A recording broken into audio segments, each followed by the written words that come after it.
Everyone welcome to my channel तवनी love story. So कैसे हो आप सब लोग? आई होप आप सब लोग बहुत अच्छे होंगे, हेल्दी होंगे। चलो अब ज़्यादा अवकाश ना करते हुए सीधा अपनी स्टोरी पे आते हैं। स्टोरी नेम रंग तो राहों के, एपिसोड 70। जैसे ही पल्लवी उस फुटेज को देखती है और उस फुटेज के अंदर उसमें देखती है वो भूमि का चेहरा। भाई उसकी आंखों से जो आंसू निकलते हैं वो रुकने का नाम नहीं ले रही होती। वो देख के बोलते अब वो भूमि भूमि जिंदा है। वो बहुत ज़्यादा रो रही होती है, अपना फ़ोन निकालती है, उस फुटेज को अपने फ़ोन में कैप्चर कर लेती है और वहाँ से वो निकल जाती है दोबारा से घर पे आने के लिए। भाई उसकी आंखों के आंसू शांति नहीं हो रहे होते, ऊपर से उसके चेहरे पर जो स्माइल थी, जो खुशी थी कि भाई भूमि जिंदा है, ये तो अलग ही अपर लेवल की थी। वो जाती है, थोड़ी देर में घर पहुँच जाती है और सबसे पहले जाती है अपने बेटे नेक्स्ट के पास। उसे बहुत टाइटली हक कर लेती है, बहुत ज़्यादा टाइटली, और वो वीडियो थी ना उसे दिखाती है। मम्मा मम्मा, वहाँ से जो नेक्स्ट था वो बहुत ज़ोर से रोता है, मम्मा मम्मा पा मम्मा पा मम्मा। हम हंसे। जो पल्लवी थी वो भी बहुत बहुत ही ज़्यादा रो रही होती है, उसके फेस पे वो एक स्माइल भी थी। वो होता है ना, मिक्स फीलिंग चल रही होती है कि खुशी भी है और दुख भी है। यार ये क्या चल रहा है। इतने मौसी भी आती है, मासी आती है कि बेटा क्या हो गया, तुम गई थी ना। हम मासी भूमि जिंदा है। जैसे ही मासी ये सुनती है, मासी के भी आंसू आ जाते हैं कि क्या मासी भूमि जिंदा है। वो वही फ़ोटो वीडियो दिखाती है मासी को। मौसी भी देख के शॉक्ड। हाँ वो सच में भूमि होती है, लेकिन उसका चेहरा थोड़ा अलग होता है, लेकिन होती तो वो भूमि है भाई। अब प्रॉब्लम ये थी कि इतनी बड़ी सिटी में देखेंगे कहाँ, घूमेंगे कहाँ, ढूंढेंगे कहाँ उसको। चिराग को भी दिखा देती है। अब चिराग बोलता है कि वैसे तो ढूंढना इतना मुश्किल नहीं है, बस हम ये वीडियो पुलिस वाले को सेंड करेंगे और पुलिस वाले कुछ ही घंटों में इसका पता निकाल के दे देंगे। लेकिन वो अपना सोर्स यूज़ करती है, अपने सोर्स से भेज देती है ये फुटेज के मुझे 2-3 घंटे के अंदर इस लड़की के बारे में पूरी इन्फॉर्मेशन चाहिए, कहाँ है ये लड़की, भेज देती है। और वो तो रात हो जाती है काफ़ी, क्योंकि अब रात है तो ऑफ कोर्स सोना होगा सबको। वहाँ से पल्लवी लेके जाती है नेक्स्ट को सुलाने के लिए, लेकिन अभी भी पल्लवी उन लोगों को कॉल करती है। वो बोलते हैं कि मैम अभी हमें कुछ भी पता नहीं चल रहा है, जैसे ही पता चलेगा हम आपको तुरंत इन्फॉर्मेशन देंगे। तो पल्लवी भी पता नहीं चलता पल्लवी को, वो भी कब सो जाती है। अब तो भाई सोना ही था ना, क्योंकि एक सुकून जो मिल गया होता है। नेक्स्ट डे होता है, एज़ यूजुअल पल्लवी नेक्स्ट को तैयार कर देती है क्योंकि उसे स्कूल जाना होता है, और पल्लवी बोल देती है कि मैं माँ को लेके आऊँगी, ठीक है। तो नक्श भी बहुत खुश होता है कि पा माँ आएगी, पा माँ आएगी। वहाँ से चला जाता है नक्श।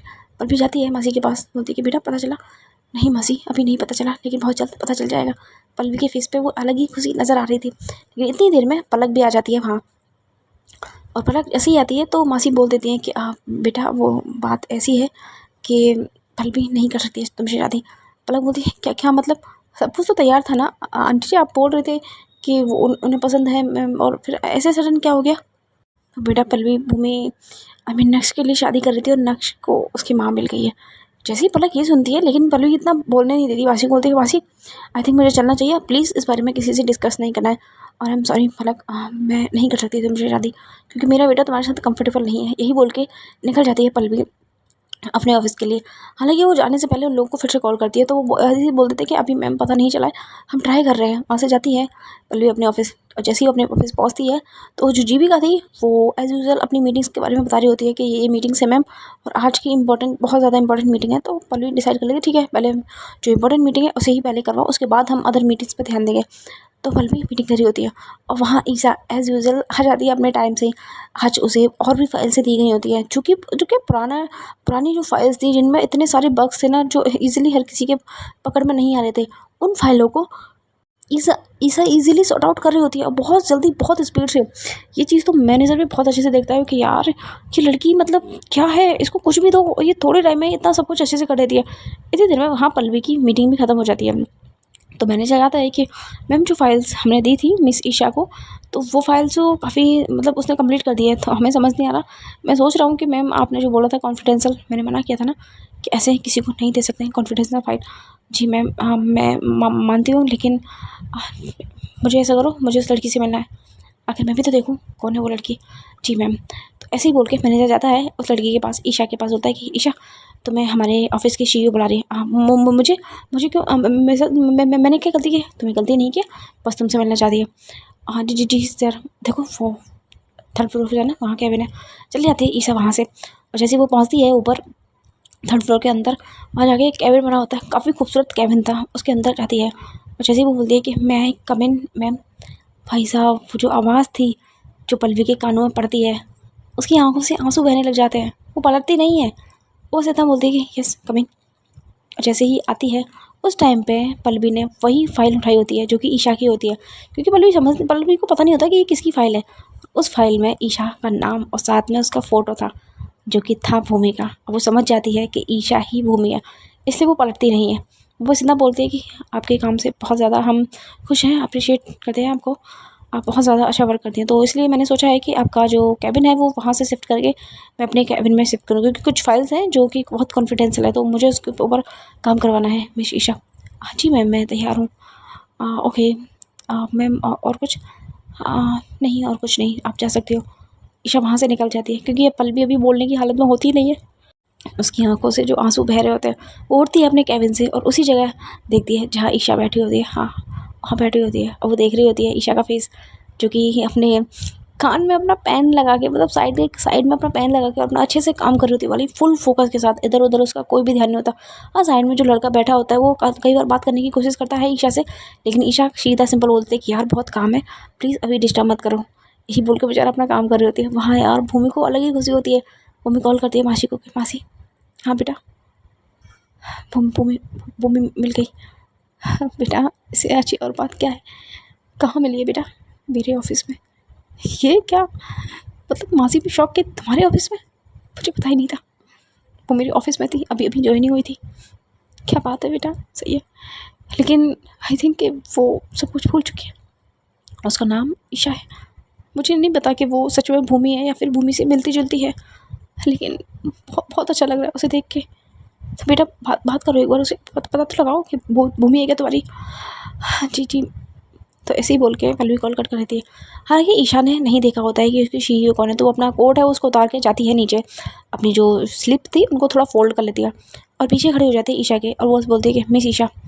अब ईशा मुड़ती है कि भाई कौन है। वो जैसे ही देखती है पल्लवी को सामने खड़े हुए, तो बोल देती है यस बोलिए, क्या काम है आपको? हाँ, अच्छा काम कर रही हो। हाँ यस, आपका नाम ईशा ही है क्या? यस यस मैम, मेरा नाम ईशा ही है। Full name? नहीं, मैं ओनली ईशा। ओके, तो कहाँ से बिलोंग करती हो आप?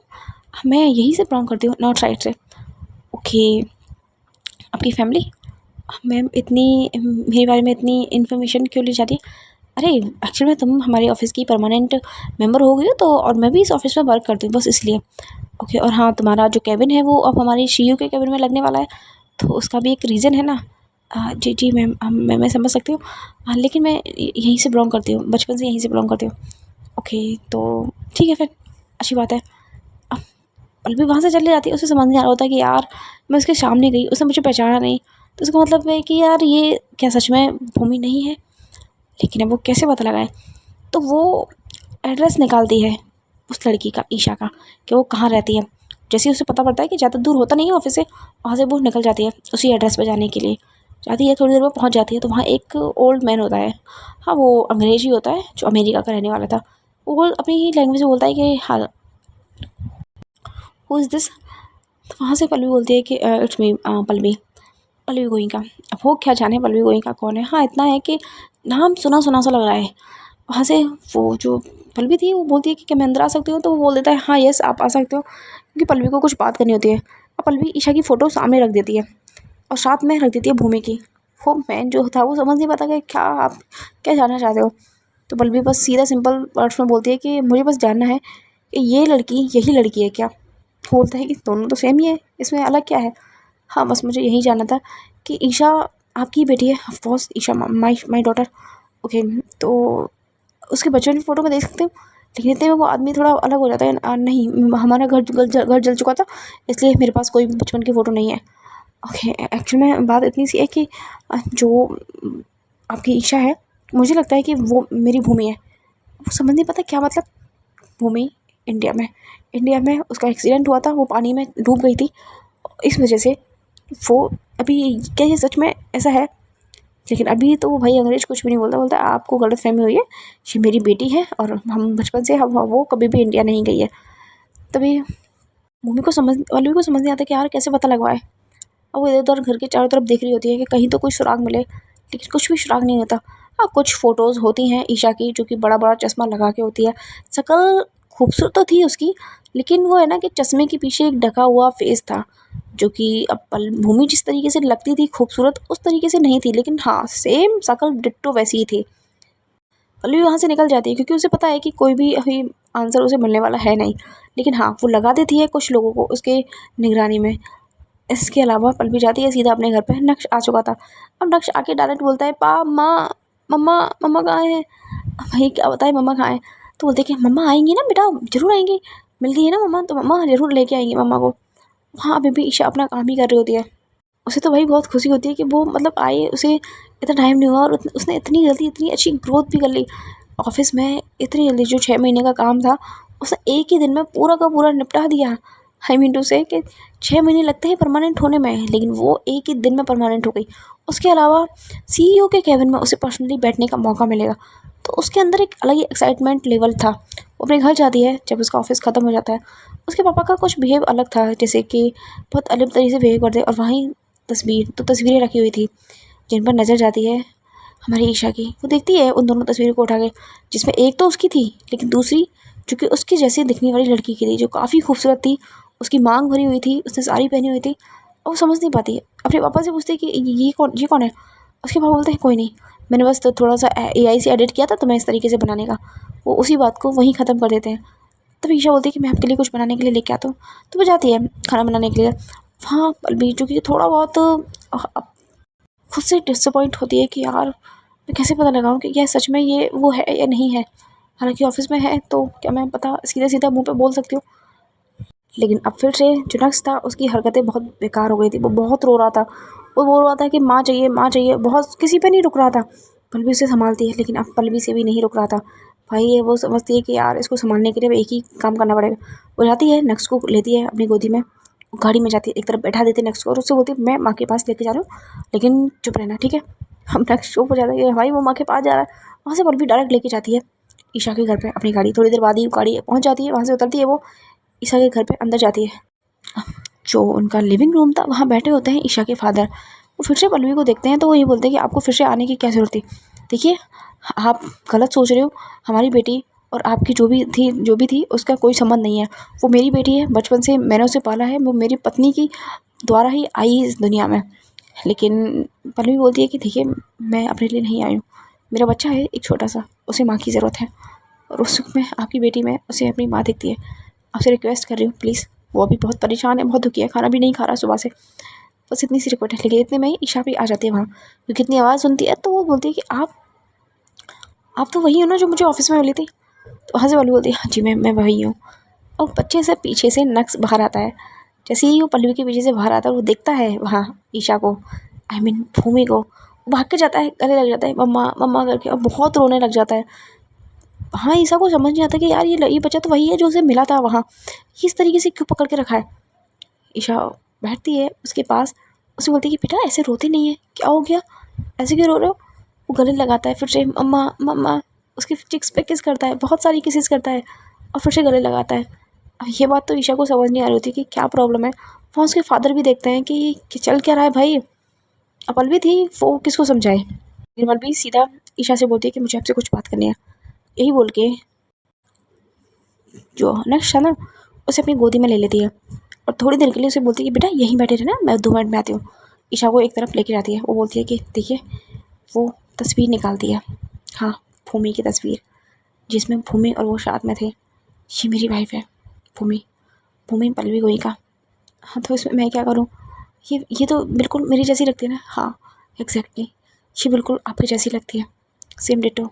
एक्चुअली मैं इंडिया में कुछ ऐसा हादसा हो गया था जिसकी वजह से ही आज इस दुनिया में है नहीं। तो आपको बस इतना सा ही फेवर करना है मेरे लिए। मेरे बच्चे को आपके अंदर अपनी माँ दिखाई देती है। तो देखिए मिस पल्लवी जी, मैं आप जैसा सोच रही हूँ मैं वैसा नहीं कर सकती। डोंट वरी, मैं आपसे शादी करने की नहीं बोल रहा हूँ, मुझे बस मेरे बच्चे के लिए माँ चाहिए। अगर आप कुछ टाइम के लिए मेरे बच्चे को संभाल लें, आई मीन टू से कि आपको बस इतना करना है कि मेरा घर, मैं आपको एड्रेस दे दूँगी, आपको लाने और ले जाने की ज़िम्मेदारी मेरी रहेगी। आप बस कुछ टाइम के लिए मेरे घर आ जाया करें। ये बहुत बहुत ज़्यादा अंदर से बहुत ज़्यादा ये वीक हो गया है, बहुत टेंशन लेता है इतना छोटा सा बच्चा। कई बार डॉक्टर को भी दिखाया, डिप्रेशन का शिकार है ये। अब देखिए एक माँ ही एक बच्चे को इस ज़ोन से बाहर निकाल सकती है। मैंने कोशिश की है बहुत निकालने की, लेकिन मैं नहीं कर पा रही हूँ। आपसे रिक्वेस्ट है। अब जी हाँ, समझ नहीं आता ईशा को कि क्या बोले। इतने में उसके पापा भी आ जाते हैं कि हे यू, आप इस तरीके से क्यों मेरी मतलब बेटी को भड़का रहे हो, वो आपकी कोई भी सहायता नहीं करेंगी। लेकिन पल्लवी फिर से बोलती है कि देखिए मैं रिक्वेस्ट करने आई हूँ आपसे, प्लीज़ इसके लिए मैं आपको पे करूँगी, आप उसकी टेंशन मत लीजिए। आप जो भी बोलोगे, जितना भी पेमेंट बोलोगे मैं पे करूँगी, जितना भी आप बोलो। भाई ईशा को ज़रूरत थी उस टाइम पे पैसे, क्योंकि उसके पापा की हालत बहुत ज़्यादा ख़राब थी उसके लिए। तो वो बोलती आप सच में मुझे पे करने के तैयार हो ना? हाँ, मैं हर दिन का आपको पे करूँगी, आप जितना अमाउंट बोलोगे उतना हर दिन का आपका पेमेंट आपको मिल जाया करेगा। तो यही तो चाहिए था ईशा को। बोलती ठीक है, डील डन। यही बोल के जो भूमि थी, जो पल्लवी थी, वो लेके जा रही होती है नक्श को, लेकिन नक्श रोने लग जाते, नहीं मम्मा, मम्मा को साथ लेके चलो। अब इस टाइम तो ईशा नहीं छोड़ता था अपने पापा को, तो ये भी बोल देती है कि देखो रात को तो मुझे मेरे घर ही आना पड़ेगा, बाकी दिन में मैं आ सकती हूँ। तो पल्लवी को और क्या ही चाहिए भाई, रात में ठीक है मैं उसे संभाल लूँगी, एटलीस्ट दिन में तो वो आ सकती है। अब वो खुद भी सोचती है अरे यार दिन में तो मैं ऑफिस जाती हूँ, मैं कैसे संभाल लूँगी। फिर वो बोलती है कि पल्लवी को मैं नहीं आ सकती, एक्चुअली मुझे ऑफिस भी जाना होता है। पल्लवी को तो पता है कि ये ऑफिस जाती है, तो बोलती है ठीक है कोई बात नहीं, मैं आपका ऑफिस में टाइम कम करवा दूँगी, आप सिर्फ हाफ डे के लिए ऑफिस जाओगे, उसके लिए आपको फुल पेमेंट मिलेगी, और उसके अलावा आप यहाँ हाफ डे के लिए आओगे, उसके लिए आपको फुल पेमेंट मिलेगी, आप उस बात की टेंशन मत लीजिए। ईशा बोलती है ठीक है, मुझे कोई प्रॉब्लम नहीं है इसमें। दैन वहाँ से पल्लवी चली जाती है नक्श को लेके। नक्श अभी भी रो रहा होता है, तो पल्लवी बोलती है कल मम्मा आएंगी तुम्हारे पास, ठीक है, अभी रोना बंद करो। अब यही बोल के वो दोनों चले जाते हैं। थोड़ी देर में घर पहुँच भी जाते हैं, तो मासी वेट कर रही होती है कब से। देखिए बेटा तुम लेके नहीं आई भूमि को। मासी वो एक्चुअल में वो हमारी भूमि नहीं है। क्या मतलब? वो एक्चुअल में वो बस भूमि जैसी दिखती है, लेकिन भूमि नहीं है। और बेटा मासी मैंने पता लगवा लिया सब कुछ, वो उनके फैमिली रहती है, उनके पापा हैं फैमिली में, और वो है, लेकिन हाँ लेकिन वो कल से आया करेंगे यहाँ पे नक्श के लिए। लेकिन बेटा ऐसे तो फिर बेकार हो जाएगा बेचारे उस बच्चे की ज़िंदगी के साथ, अब वो अपनी माँ समझेगा उसको। कोई बात नहीं, मैं हैंडल कर लूँगी बाद में। यही बोल के पल्लवी जाती है नक्श को अपने साथ लेके गोदी में। अब नक्श ये तो कर रहा होता है, लेकिन वो सुला देती है उसको कि नहीं अब सोना है, बोला है ना कल से माँ आएंगी तुम्हारे पास, तुम्हें जितना खेलना है, तुम्हें जितना रहना है अच्छे से रह लेना। यही बोल के नक्श भी सो जाता है। और पल्लवी खुश तो होती है, लेकिन अभी भी उसे ये पता नहीं चल रहा होता है कि क्या ये सच में भूमि है या फिर भूमि की शक्ल लिए कोई और लड़की। पल्लवी को पता ही नहीं चलता, वो कब सोचते सोचते खुद भी सो जाती है। नेक्स्ट डे होता है। Next day as usual Pallavi उठती है, सबसे पहले अपने बेटे को लेके जाती है नीचे, और उसे समझा देती है कि देखो आज माँ आएंगे, उनके साथ अच्छे से रहना, ठीक है, और ज़्यादा परेशान नहीं करना है, माँ को बोलना वो नेक्स्ट डे पे आए, ठीक है। यही बोल के भेज देती है अपने बेटे को स्कूल के लिए। थोड़ी देर बाद मासी से थोड़ी बहुत बातें करने के बाद वो खुद भी ऑफिस निकल जाती है। और हाँ, आज उसका कैबिन ईशा जी का कैबिन तैयार हो जाता है हमारी पल्लवी जी के कैबिन में। जैसे ही पल्लवी पहुँचती है अपने कैबिन में, तो वो एज़ यूजुअल अपने कपड़े मतलब अपना कोट वगैरह उतार के रख देते साइड में। अब थोड़ी देर बाद ही जो मैनेजर था वो ईशा के पास आता है कि आपका कैबिन रेडी हो चुका है, आप जा सकती हैं वहाँ शिफ्ट करके। तो जाती है ईशा अपने कैबिन में बैठने के लिए वहाँ से अंदर। लेकिन जैसे ही उसकी नज़र जाती है उस लड़की पे, वो शॉक हो जाती है, बोलती है मैम आप? हाँ यस, क्या हुआ? आप हो यहाँ की CEO? हाँ, कोई प्रॉब्लम है तुम्हें? नहीं कोई प्रॉब्लम नहीं है। वो आपका बच्चा है, आपकी पत्नी है? यस। हाँ तो आप बता देना कितने बजे जाना है, मैं यहाँ से गाड़ी भेज दूँगी जितने बजे आपको जाना रहेगा। और हाँ बाकायदा गाड़ी आपको आपके घर तक भी पहुँचा के आएगी। Yes ma'am. यहाँ से बैठ जाती है एक तरफ ईशा और अपना काम कर रही होती है। अब पल्लवी को इतना तो यकीन हो जाता है कि भाई मैं अपनी कॉन्फिडेंशियल फाइल दे सकती हूँ, क्योंकि इंसान तो सही है ना, लेकिन थोड़ा सोच भी रही होती है। और हाँ, वो जो उसके खबरी थे उन्होंने बताया होता है कि भाई इससे पहले 3 साल की कोई भी घटना के बारे में हमें नहीं पता, 3 साल बाद की सारी इन्फॉर्मेशन है। ऐसा लगता है कि इसका जन्म 3 साल पहले ही हुआ है। पल्लवी सोचती कि क्या मतलब इसके बचपन की फ़ोटो कुछ भी नहीं है। बात की आस पड़ोसियों से, तो बोल रहे थे कि हाँ ये 3 साल पहले ही यहाँ पे आए हुए हैं, इससे पहले कहाँ रहते थे, कौन थे, कुछ भी नहीं पता। कुछ टाइम पहले हाँ इसकी मतलब इनकी मॉम एक्सपायर की थी, जिसकी वजह से इनके पापा की आर्थिक स्थिति मतलब नाजुक नहीं है, मानसिक स्थिति ठीक नहीं है, और इसीलिए ये वर्क करती है। तो पल्लवी समझ जाती है कि भाई लड़की को पैसे की ज़रूरत है, इसलिए शायद इसने हाँ किया है ये सब कुछ करने के लिए। वहाँ पल्लवी अपना काम तो कर रही होती है, लेकिन साथ में वो देख रही होती है भूमि को। भाई उसे बहुत ज़्यादा प्यार आ रहा होता है भूमि के ऊपर, लेकिन अभी कुछ कर नहीं सकती क्योंकि उसे नहीं पता कि सच में भूमि ही है ना। और वहाँ ईशा अपना काम फुल फोकस के साथ करती है। हाँ, लेकिन बीच बीच में उसका ध्यान टूटता है जब उसे फील होता है कि कोई उसे बहुत प्यार से देख रहा है। जैसे ही वो पल्लवी की तरफ देखती है तो पल्लवी अपनी नज़रें दूसरी तरफ फेर लेती है, और ये बात पल्लवी को पता है कि भैया मुझे मुझे देख रही है इस तरीके से, तो वो थोड़ी बहुत स्माइल करने लग जाती है। लेकिन तभी पल्लवी के पास फ़ोन आता है मासी का कि बेटा, हाँ, आ गया है तुम्हारा बेटा, अब बोलो क्या करना है। हाँ ठीक है, मैं भेज रही हूँ थोड़ी देर में। तो पल्लवी आती है ईशा के पास के, मिस ईशा, यस मैम, तो आप चलें, मैं आपको ड्रॉप कर देती हूँ। आप जाओगे मैम? एक्चुअली मुझे कुछ काम था तो मैं जा रही हूँ, तो आप चल सकते हैं ना अभी? Yes ma'am. वहाँ से जाती है पल्लवी, ईशा को लेके जाती है अपनी गाड़ी में, एक तरफ बैठा देती है बाकायदा बहुत अच्छे से फुल्ली रिस्पेक्ट के साथ। पल्लवी बैठती है दूसरी साइड में और वहाँ से लेके जाती है अपने घर। थोड़ी देर में वो घर पहुँच भी जाते हैं, लेकिन जैसे ही मासी की नज़र, चिराग की नज़र, जीनी की नज़र पड़ती है भाई, वो सच में इतने शॉक होते हैं कि हाँ मतलब काफ़ी हद तक शक्ल मिल रही होती है भूमि के साथ। हालांकि वो जो बड़ा सा चश्मा था उससे थोड़ी अलग पड़ती है, बाकी सब कुछ इतना शॉक। मासी की आंखों में तो आंसू आ जाते हैं कि भाई कि सच में हमारी भूमि है। लेकिन पल्लवी बोलती थी कि मासी नहीं करना है, वो नहीं है अभी, मुझे नहीं पता है कि सच में है या नहीं है। मासी जैसे ही देखता है नक्श, भाग के आता है कि मम्मा मम्मा आ गई, एकदम से हक कर लेता है। बैठती है ईशा थोड़ा नीचे कि हाँ बेटा मैं आ गई, क्योंकि पल्लवी ने बोल दिया होता है कि आपको एकदम माँ की तरह बिहेव करना है अगर आपको कोई प्रॉब्लम ना हो तो। हालांकि जब बच्चा ठीक हो जाएगा तो आपको ये सब कुछ करने की नहीं रहेगी। तो ईशा लेके जाती है उसे अपनी गोद में उठा के कि कहाँ जाना है, इनका रूम। तो बता देती है पल्लवी कि वहाँ है। तो पीछे भी पल्लवी भी पीछे पीछे जाती है। चाहे एक तरफ जो ईशा थी वो सोफे पे बैठा देती है नेक्स्ट को, उसके साथ गेम खेल रही होती है, उसका होमवर्क कंप्लीट करवा रही होती है, वो बहुत प्यार से उसे रखती है। और पल्लवी जो कि बैठी होती है अपने लैपटॉप में अभी भी अपना काम कर रही होती है, थोड़ी देर के लिए वो अपना जो कोट था उसे उतार के रख देती है साइड में, और हाँ अपने जो बटन थे 2-3 उन्हें भी खोल लेती है। लेकिन जैसे ही हमारी ईशा की नज़र जाती है उसके जो नेक वाला एरिया था, उसे बहुत अजीब सा फील होता है। वो फिर से बच्चे की तरफ देखने लग जाती है। और जो बच्चा था भाई वो तो बार बार पूछता है, मम्मा आप कहाँ थी इतने दिनों से, पता है मैं आपको कितना मिस करता था। सारे पेरेंट्स मीटिंग में सबकी मम्मा आती थी, मेरी मम्मा ही नहीं आती थी, अब आप आओगे ना मेरे साथ मेरी पेरेंट्स मीटिंग में? वहाँ से ईशा बोलती है और देखती है पल्लवी की तरफ। तो पल्लवी बोल देती है कि हाँ बोल दो उसको। तो हाँ बेटा मैं ज़रूर आऊँगी, आप हमारे साथ ही रहोगे ना? पता है पा आपको कितना मिस करते थे, पा बात बहुत रोते थे, मैंने देखा है पा को आपको मिस करते हुए। वो जाती है, मतलब छोटू सा नक्श जाता है पल्लवी के पास में, उसका जो पर्स था उसको लेके आता है और कर देता है भूमि के सामने, मतलब ईशा के सामने, कि देखो पा के पॉकेट में आपकी फ़ोटो है, अच्छी है ना, आप दोनों कितने सुंदर लगते हो। हाँ से ईशा बोलती हाँ हम सुंदर लगते, देखिए ऐसे किसी का पर्स नहीं लेते। हाँ ठीक है। अब जाता है नेक्स्ट, फिर बैठ जाता है। थोड़ी देर में मासी दूध वगैरह लेके आती है नेक्स्ट के लिए, और साथ में कॉफ़ी लेके आती है ईशा के लिए। अब कॉफ़ी साइड में रख देती है और वहीं बैठ जाती है। अब वो भी देख रही होती है, लेकिन कुछ कुछ बातें करने की कोशिश करती हैं ईशा से कि बेटा आपकी मम्मी का नाम क्या है? तो अपनी मम्मी का नाम बता देती है। फिर पापा का नाम भी पूछती हैं तो वो भी बता देती है, आप कहाँ के रहने वाले हो? तो ईशा बोल देती है कि मैं यहीं यहीं के रहने वाले हो। फिर ये भी पूछते हैं कि अच्छा तो आपका बचपन से आप यहीं रहते हो? हाँ वो एक्चुअली में मुझे इतना याद नहीं है। क्यों, मतलब बेटा हाँ सबको याद होता है, इस नक्श को भी अपना बचपन पता है और मुझे भी पता है, तो तुम तो इतनी मतलब इतनी समझदार हो ना। एक्चुअली में आंटी मेरा कुछ टाइम पहले एक्सीडेंट हो गया था, पापा ने बताया था, तो इसलिए मुझे इतना याद नहीं है कि हम बचपन में कहाँ रहते थे। अच्छा। अब पल्लवी को थोड़ा दिमाग खनकता है।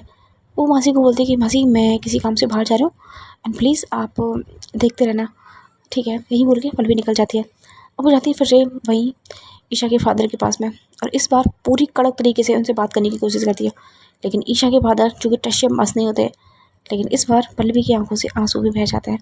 वो पूछते हैं कि प्लीज़ अंकल प्लीज़ बता दीजिए, ठीक है? जितनी मुझसे आपकी सहायता हो सकेगी मैं उतना करूँगी आपकी, आपका जो भी ट्रीटमेंट है उसका खर्चा मैं दे दूँगी। हाँ प्लीज़ मुझे सच्चाई बता दीजिए। तब जाके वो इंसान पिघलता है। फिर बोलता है कि हाँ आज से 3-4 साल पहले मैं और मेरी वाइफ इंडिया गए थे, और हम दोनों को क्या बोटिंग करने का बहुत ज़्यादा शौक़ था। तो वहीं एक दिल्ली के एक साइड में हम वहीं थे, बोटिंग कर रहे थे।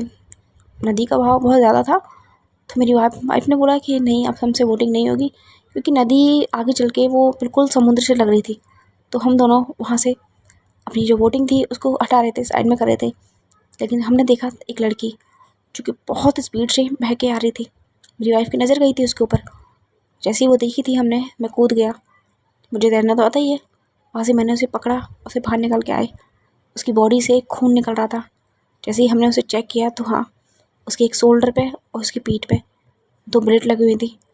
हमें लगा कि शायद किसी ने इसको मारा है, शायद हो सकता है कि इसको यहाँ खतरा हो। हम पहले उसे वहाँ से लेके गए। हमें वहाँ पे किसी ने भी नहीं देखा था उसे ले जाते हुए। और जब हम उसे एक निजी हॉस्पिटल में लेके गए थे, जो कि हमारा जानकार था दिल्ली में, उसे इलाज करवाया। लेकिन तब तक बहुत देर हो चुकी थी, क्योंकि एक्चुअल में बुलेट के साथ साथ उनके सर में भी चोट लगी थी। जब वो गिरी थी तो उससे पहले आई थिंक ये किसी पत्थर से टकराई थी, इसलिए ये अपनी याददाश्त भी खो चुकी थी। जब इनको होश आया था 1 महीने तक तो ये बेहोश ही पड़ी रही थी, लेकिन जब इन्हें होश आया था तब ये किसी को नहीं पहचान रही थी। मेरी वाइफ के बच्चे नहीं थे तो इन्होंने इनका नाम भी बच्चा रख दिया। वो इंडिया में रहती थी, किसी को बहुत पसंद करती थी, मतलब इनकी दोस्त थी कोई बेस्ट फ्रेंड, उसका नाम ईशा था। उसी के नाम पे इंडियन नाम रख दिया मेरी वाइफ ने। बस फिर हम इंडिया के तो रहने वाले नहीं थे ना, हमारा वीज़ा ख़त्म हो रहा था तो हम दोबारा से अमेरिका आ गए। बस तब से हम बच्चे को संभाल रहे। Okay, thank you so much. किस बात के लिए?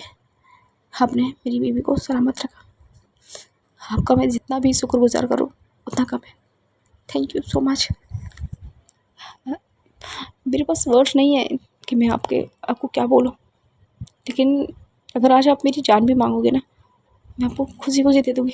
अरे बेटा, जान की ज़रूरत नहीं है। मेरी बीवी जब से गई है तब से मैं खुद अपनी मानसिक स्थिति खो बैठा हूँ, क्योंकि मैं मेरी बीवी और मेरी बेटी को बहुत ज़्यादा प्यार करता हूँ। अब मेरी बेटी की क्या हालत होती है मेरे लिए मुझे ही पता है, इसलिए मैं थोड़ा उसे दूरी बना के रखता हूँ। आप उसकी टेंशन मत लीजिए। आपका जो भी खर्चा होगा इलाज में, वो सब कुछ मैं दूँगी। अगर आप चाहें तो आप यहाँ से हमारे घर चल सकते हैं। आपको वो फैमिली वाला माहौल मिलेगा, तो हो सकता है कि आपकी तबीयत जल्दी ठीक हो जाए। सोचते हैं यहाँ पे ईशा के पापा तो बोलते हैं कि बेटा अभी तो मैं नहीं जा सकता। हाँ, लेकिन मैं सोच के ज़रूर बताऊँगा। यही बोल के पल भी निकल जाती है। भाई उसको इतनी खुशी होती है ना कि उसे लगता है कि मैं किसको बोलूँ कि मेरी भूमि वापस आ चुकी है। जिसका मैं 3 साल से इंतज़ार कर रही थी, वो भूमि वापस आ चुकी है। फाइनली मेरी भूमि बैक।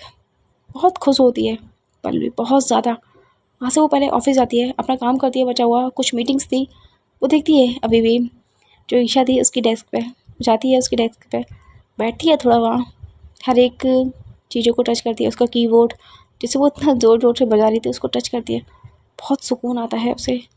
ऐसा लगता है कि उसे फ़ील होता है वो फ्रेगनेंस जो कि उसकी भूमि की थी। थोड़ी देर बाद वहाँ से उठती है और निकल जाती है अपने घर के लिए, क्योंकि ऑफ कोर्स छुट्टी का टाइम हो गया था तो ईशा को भी उसके घर छोड़ना था। वहाँ से निकल के वो जाती है डायरेक्ट। अभी भी नक्स खेल रहा होता है ईशा के साथ में। ईशा बहुत ज़्यादा खुश थी, बहुत अच्छे से उसे खिला रही होती है। पल भी एक तरफ खड़ी होकर देख रही होती है। मासी भी वहीं बैठी होती है, मासी देख रही होती है पल ईशा को बहुत गौर से कि सच में ये वही है या कोई और। वो बस पता लगाने की कोशिश करती है, लेकिन जैसे ही पहुँचती है पलबीत तो ईशा खड़ी हो जाती है कि वो आपने कहा था ना कि मैं एक टाइम से, जी मैं वेट कर रही हूँ, आप आ जाइए।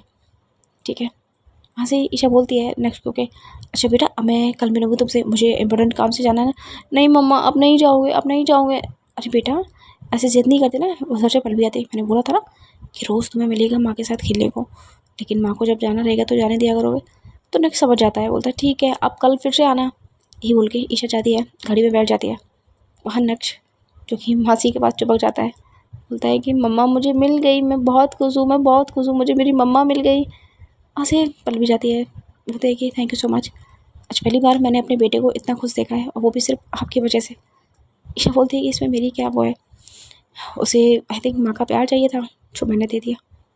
पल भी बहुत प्यार से देखती है कि भाई कैसे कहे वो कि ये तेरा ही बच्चा है, कैसे कहे कि तुम मेरी हो, तुम मेरी भूमि हो। हालांकि अब ईशा को नहीं पता होता, वो अपनी याददाश्त खो चुकी है, तो कैसे ही पता लगाएगी। अब पल्लवी तो देख रही होती है ईशा को बहुत प्यार से, लेकिन ईशा की नज़र तो सिर्फ सामने होती है, वो ऐसा कुछ भी फील नहीं करती है। वहाँ से थोड़ी देर में पल्लवी निकल जाती है छोड़ने के लिए ईशा के घर पर, लेकिन वो अंदर नहीं जाती, सिर्फ बाहर से बोलती है कि ठीक है अगर आप चाहो तो मैं ऑफिस जाने से पहले आपको रिसीव कर सकती हूँ। लेकिन ईशा मना कर दी कि नहीं मैं आ जाऊँगी। यही बोल के ईशा जाती है अपने घर पे। सो गाइज आज की स्टोरी करते हैं हम यहीं स्टॉप, और देखते हैं अब नेक्स्ट एपिसोड में होता है क्या। तो हमें पता तो चल गया कि भूमि है तो ईशा, तो अब कभी याद आएगी, ईशा की मेमोरी फिर से वापस आएगी, या फिर वो खो देगी? क्या उसे याद आएगा कभी कि पल्लवी ही है वो इंसान जिसे वो प्यार करती थी? हाँ, लेकिन कुछ लोगों को बड़ी शांति मिलने वाली है, क्योंकि कुछ लोगों को ये लगता था ना कि अच्छा ही है, ये पल्लवी इतनी जल्दी कैसे मिल गई, पल्लवी ने उसे टॉर्चर किया था, ये किया था, वो किया था। भाई कभी कभी ऐसा होता है कि जब हम किसी से बहुत ज़्यादा प्यार करते हैं ना, तो सबसे ज़्यादा परेशान भी हम उसी इंसान को करते हैं। अब हम परेशान उसे कर रहे हैं, लेकिन दर्द भी हमें होता है। सेम हाल पल्लवी का भी होता था, पल्लवी का दर्द भी होता था, लेकिन पल्लवी उसे टॉर्चर भी करती थी। सोचो ना कि भूमि इतनी टॉर्चर होने के बाद भी उसी के पास गई, उसी से प्यार हो गया उसको। क्या यही प्यार है? अब इसका जवाब तो आप ही दे देना। फिलहाल हम अपनी स्टोरी ख़त्म करके यहीं मिलते हैं नेक्स्ट एपिसोड में। तब तक इंतज़ार करिए हमारा। एंड प्लीज़ जाने से पहले लाइक, कमेंट, शेयर और सब्सक्राइब करना ना भूलिएगा।